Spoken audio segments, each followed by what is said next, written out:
If you're growing lemon balm, you've got to try this. This recipe is inspired from the Minimalist Baker's 7-ingredient cheesecake recipe, the blueberry version. Thanks, Dana, for a great idea. To prepare the crust, we're going to soften some dates and some cashews with some boiling water. The dates just need a teensy, the cashews we're going to fully cover. While that's softening, run outside and grab yourself some lemon balm leaves. By gently simmering these leaves with coconut oil and coconut milk, we're going to extract the amazing lemon balm flavor.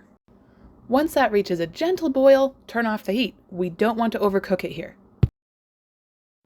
Meanwhile, your dates have probably softened up, so plop them into the blender, and now we're going to add the nuts.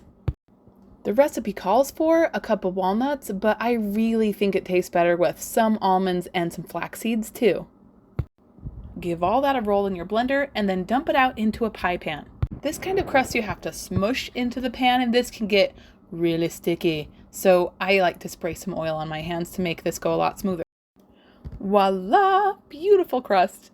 The filling is made up of lemon juice, agave nectar, cashews, and our lemon balm infusion. We're going to strain out the leaves here.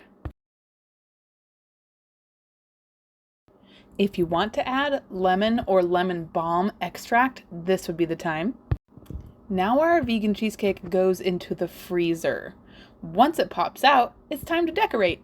I think that half of the mouthwatering factor is the decoration, so take your time. So pretty.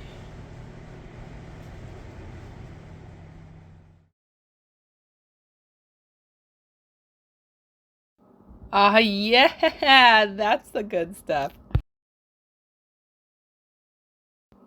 I hope you get lost in a patch of lemon balm real soon.